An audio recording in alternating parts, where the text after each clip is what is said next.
Diplomatie en négociation. Signes d'ouverture et pressions internationales. Échange de dépouilles.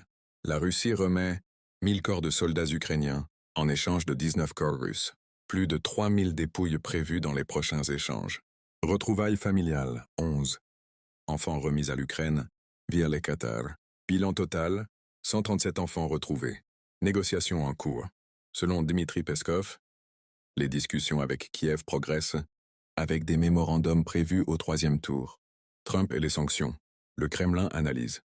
Les déclarations du président élu sur les droits de douane sur le pétrole russe. Aux États-Unis, Graham et Thune poussent pour des sanctions plus sévères.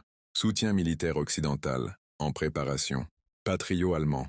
L'Allemagne nie l'envoi imminent des systèmes. Une réunion Rammstein prévue lundi pour coordonner les livraisons. Financement des armes.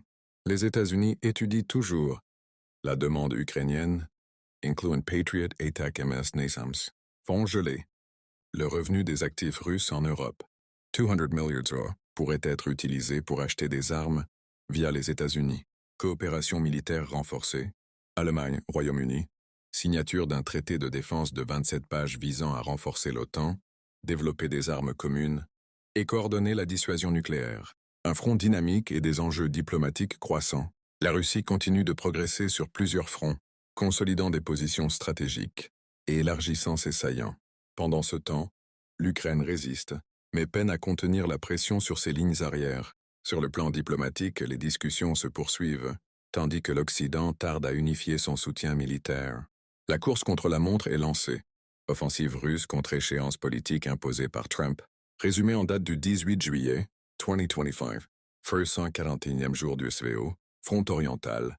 Pression stratégique et avancée tactique. Zaporizhia. Après la libération de Kamenskoye, les forces russes contrôlent le lit de la rivière Konka, avançant vers Zaporizhia et Torekov. L'artillerie et l'aviation dominent les abords de Goulia et Pol, tandis que les troupes progressent depuis Malinovka en défrichant des zones boisées. Ogladar. Percée significative au nord de Zelenoïpol, jusqu'à 2,5 km de front, avec des succès à Kamishevka, Malievka et Yanvarskoye. À Temirovka, les forces russes encerclent Iskra et atteignent Podgavrilovka. Une unité ukrainienne aurait déserté pendant la nuit. Pokrovsk. Pression accrue sur Mouravka et Oudachnoye, avec des attaques visant à couper les voies de ravitaillement ukrainiennes. À Morozovsk, les forces russes détruisent une locomotive, interrompant le trafic ferroviaire vers Pokrovsk.